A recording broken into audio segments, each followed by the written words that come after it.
Are you stressed about इतना सारा syllabus plus FSc की इम्प्रूवमेंट प्लस एमडी कैट?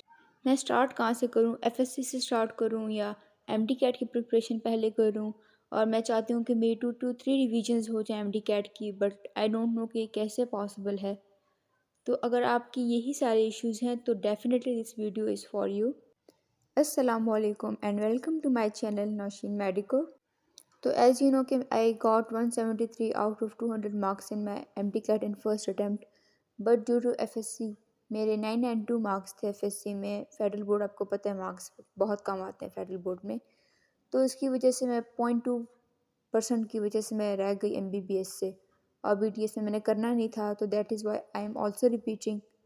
तो मैंने एक ऐसा प्लान बनाया है जो कि जिसने मेरी सारी क्वेरीज़ को और सारी इश्यूज़ को सॉल्व कर दिया। सो एज़ यू नो कि हमारे पास 6 मंथ्स हैं, बिकॉज अगस्त में हमारा एमडी कैट का टेस्ट होता है।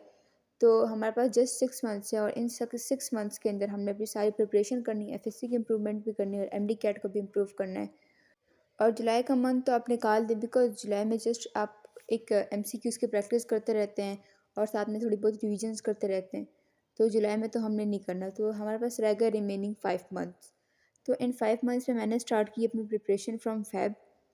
तो मैंने ये किया है कि मैंने 11th ऑफ फेब से अपनी प्रिपरेशन स्टार्ट कर ली है, और मैं सबसे पहले लाइक डे वाइज चलूँगी।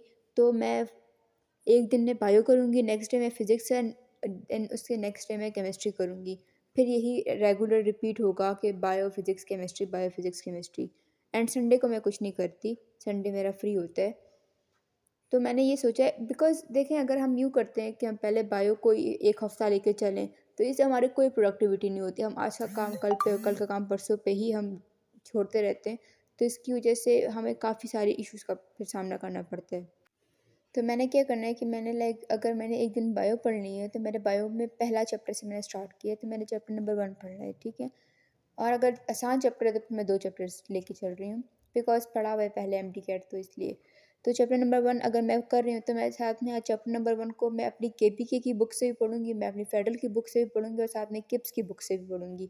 एंड देन इसके मैं 100 to 200 एमसीक्यूज़ की प्रैक्टिस करूँगी, तब जाके मेरी चैप्टर 1 की प्रिपरेशन कंप्लीट होगी। तो आप जिस भी प्रोविंस से हैं, आप अपने प्रोविंस की बुक की प्रिपरेशन करें, प्लस फेडरल को लाजमी पढ़ें, और आप एमसीक्यूज़ की बहुत ज़्यादा प्रैक्टिस करें, specially your own province past papers. For example, अगर आप यूएचएस से हैं तो आप यूएचएस के पास्ट पेपर्स करें, अगर मैं ईटा से हूँ तो मैं ईटा के पास्ट पेपर्स करूँगी। इस तरीके से, और साथ में नम्स के पास्ट पेपर्स कर लें। तो इट मीन्स कि मेरे बायो की एक चैप्टर की कंप्लीट प्रिपरेशन हो जाएगी, और फिर मुझे बार बार उसको नहीं पढ़ना पड़ेगा, और ऐसा ना हो कि आपका कोई कॉन्सेप्ट वीक रह जाए। आपने सबको अच्छे तरीके से पढ़ना है। उसके बाद फिर नेक्स्ट डे मैंने फ़िज़िक्स करनी है, तो फिर फ़िज़िक्स का भी इसी तरीके से चैप्टर 1 चैप्टर 2 आसान है फर्स्ट ईयर का, तो मैंने दोनों को लेके चला, साथ में उसके एमसीक्यूज़। इसी तरीके से फिर नेक्स्ट टाइम केमिस्ट्री के एक चैप्टर है, उसके एमसीक्यूज़ को करेंगे। बट ये बात याद रखें कि अगर मैंने बायो का एक चैप्टर कर लिया, तो जब मैं नेक्स्ट दोबारा बायो करूँगी, तो बायो में जो मैंने एक चैप्टर पहले किया था, तो मैं उसके भी कोई 20 to 30 एमसीक्यूज़ दोबारा से प्रैक्टिस कर लूँगी, ताकि इस तरीके से आपकी अच्छे से प्रैक्टिस हो जाए। और अगर आपका कोई एमसीक्यू उसमें रॉन्ग होता है, तो आप जिस टॉपिक का एमसीक्यू रॉन्ग हुआ है उस टॉपिक को आप अपने पास लिख लें।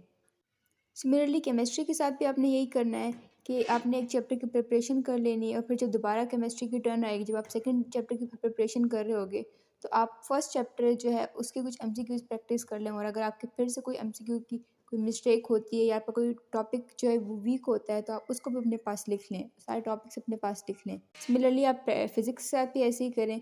और वो जो आपने जितने भी टॉपिक सारे वीक के लिखे हैं, जितने भी आपके बैकलॉग्स वगैरह हैं, वो जो आपका संडे आएगा, संडे आपका बिल्कुल फ्री होगा, तो आप संडे को उन तमाम अपने वीक टॉपिक्स की प्रैक्टिस कर सकते हैं।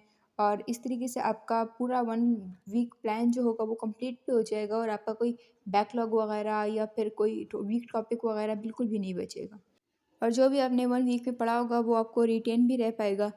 और संडे को अगर आप फॉर एग्ज़ाम्पल आपके घर में गेस्ट आ जाएँ, या इस तरीके से कुछ हो जाए जिसके आप ना पढ़ पाएँ एक दिन, तो आप संडे को वो भी पढ़ सकते हैं। उस दिन का भी आप पढ़ सकते हैं संडे को। तो संडे को इसलिए मैंने फ्री रखा है, बजाय इसके कि मैं संडे को भी कुछ ना कुछ रख लेती हूँ, उसके बाद फिर महीना गुज़र जाता और मेरे इतने सारे बैकलॉग्स बच जाते हैं, फिर मुझे कुछ भी ना आता हो, और मेरे काफ़ी वीक पॉइंट्स होते हैं, तो फिर मुझे काफ़ी डिफ़िकल्टी फ़ेस करनी पड़ती है। तो इसलिए मैंने एक दिन इसलिए संडे को रखा है इस चीज़ के लिए। और जब आपके फर्स्ट ईयर का सारा प्लान कंप्लीट हो जाए, फॉर एग्जांपल आपके फिज़िक्स के 10 चैप्टर्स है और आपने 10 के 10 चैप्टर्स की प्रिपरेशन कर ली है, तो उसके बाद फिर आप एक दिन जो है फिज़िक्स की वो 3 चैप्टर रिवाइज़ करें। फिर उसके बाद जब नेक्स्ट फिज़िक्स की टर्न आएगी तब 3 रिवाइज़ कर लें, उसके बाद फिर 4 रिवाइज़ करें नेक्स्ट टर्न में। तो यूँ आपकी दोबारा रिवीजन भी हो जाएगी, यानी कि एक चीज़ की आपकी 2 बार रिवीजन हो गई। और उसके बाद जब दोबारा आपकी फिज़िक्स की टर्न आएगी तो उसमें आप एक एफएलपी ले लीजिएगा अपने आप से, ताकि आपको अंदाज़ा हो सके कि आपकी प्रैक्टिस कितनी हो गई है फ़िज़िक्स की। तो यूँ मैं आपको इंश्योर करती हूँ कि आपकी काफ़ी अच्छी प्रैक्टिस और रिवीजन हो जाएगी, यानी कि यहाँ पर आपकी पहली 2 बार रिवीजन हो चुकी है। सिमिलरली आप केमिस्ट्री के साथ भी ऐसे ही करें और बायो के साथ भी आप ऐसे ही करेंगे। तो उसके बाद फिर सेकंड ईयर की बारी आएगी और जब आपके एग्ज़ाम्स आएँगे, बोर्ड एग्ज़ाम्स, इम्प्रूवमेंट के बोर्ड एग्ज़ाम्स, तो उससे पहले आपने ये सारा कर लिया होगा। और आप अगर आप टाइम पर करें तो ये सब कुछ हो गया होगा, बट अगर आप प्रोक्रास्टिनेशन करते रहें तो फिर तो नहीं हो पाएगा।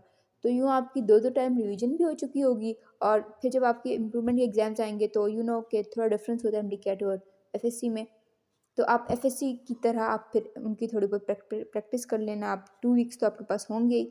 तो यूँ आपकी सारी प्रिपरेशन हो जाएगी, एमडीकैट की भी हो जाएगी और साथ में आपकी एफएससी की भी प्रिपरेशन हो जाएगी। अब जो बुक्स आपने एक्स्ट्रा पढ़नी होंगी फेडरल वगैरह, वो भी सब कुछ हो जाएगा, तो कोई भी इशू नहीं होगा। और फिर उसके बाद आप जितनी बार चाहें आप उसको रिवाइज़ कर सकते हैं, बिकॉज़ कोई इशू तो बचेगा ही नहीं। बट इस प्लान को एग्जीक्यूट करने के लिए ये बात लाज़मी है कि आप कंसिस्टेंट रहें, आप परसिस्टेंट रहें। ऐसा ना हो कि आपने एक दिन पढ़ा, एक दिन नहीं पढ़ा और सब कुछ संडे पर छोड़ दिया, बिल्कुल भी ऐसा नहीं करना आपने। आपने रोज़ पढ़ना है और and try to practice more and more MCQs जितना ज़्यादा आप कर सकते हैं और अपने बैकलॉग्स जितने भी आपके होंगे, आप उनको क्लियर करने की कोशिश करें। ऐसा ना हो कि आप सब कुछ छोड़ दें कि बाद में कर लूँगी, बाद में कर लूँगी, एमडी करने में बहुत टाइम है, बाद बिल्कुल भी नहीं आता। नेक्स्ट डे कभी भी नहीं आता, बिकॉज़ हम हमेशा ही ऐसे प्रोक्रास्टिनेशन करते रहते हैं, फिर बाद में हमें इतने इश्यूज़ होते हैं, हमारे सर पे इतना काम जमा हो जाता है कि हमें समझ ही नहीं आ रहा था उसको कब कैसे सॉल्व करें। और फिर आके डीमोटिवेशन होती है और फिर हम अंडर कॉन्फिडेंस का शिकार हो जाते हैं कि बाकियों को सब आता है, मुझे कुछ भी नहीं आता। तो ये सब कुछ अगर आपको इन सब से छुटकारा पाना है तो आपको सेल्फ बिलीव रखना होगा और कंसिस्टेंट रहना होगा, रोज़ पढ़ना होगा। So this was the video. I hope you will like the video, and next video will be about how to highlight the most important points and आपने उनको कैसे दोबारा रिवाइज करना है और वो सब कुछ मैं आपको बताऊंगी। And I hope you will like the video and also share it with your friends ताकि उनका भी थोड़ा बहुत फ़ायदा हो जाए। And also subscribe the channel. Allah Hafiz and take care.